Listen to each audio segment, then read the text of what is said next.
পৌরসভা নির্বাচনের আদলে দলীয় প্রতীকে ইউনিয়ন পরিষদ নির্বাচনের কথা ভাবছে নির্বাচন কমিশন। এজন্য নির্বাচনী বিধিমালা ও আচরণবিধির খসড়াও চূড়ান্ত করা হয়েছে। তবে সমালোচনা ও বিতর্ক এড়াতে এ ব্যাপারে তড়িঘড়ি না করার পরামর্শ দিলেন নির্বাচন বিশ্লেষকরা। রাজনৈতিক দলগুলোর সাথে আলোচনার মাধ্যমে সিদ্ধান্ত নেওয়ার তাগিদও দিলেন তারা। একরামুল আদনানের রিপোর্ট।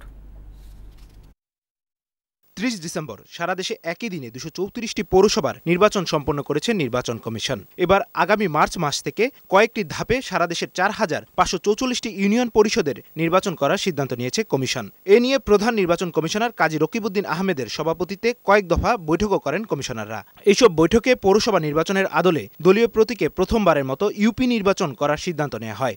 এই জন্য প্রয়োজনীয় বিধিমালা ও আচরণবিধির খসড়াও প্রস্তুত বলে জানালেন নির্বাচন কমিশনার মোহাম্মদ শাহনেওয়াজ। পৌরসভার যে আদলে করা হয়েছিল একই আদলে করা হয়েছে।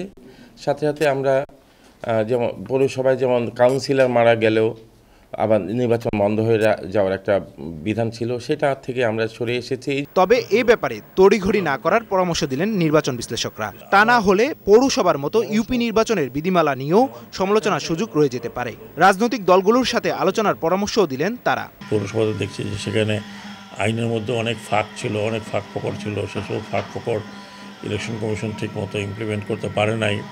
এখন আইন যদি তড়িঘড়ি করে হয়, সঠিক না হয়, এবং বিধি যদি ইলেকশন কমিশন আবার তড়িঘড়ি করে, তাহলে আবার ইলেকশন কমিশন কিন্তু বড় সমস্যার মধ্যে পড়বে। নির্বাচন কমিশন জানিয়েছে ফেব্রুয়ারির মাঝামাঝি সময়ে প্রথম ধাপের ইউপি নির্বাচনের তফসিল ঘোষণার প্রস্তুতি নিচ্ছেন তারা। ইকরামুল আদনান, বৈশাখী নিউজ, ঢাকা।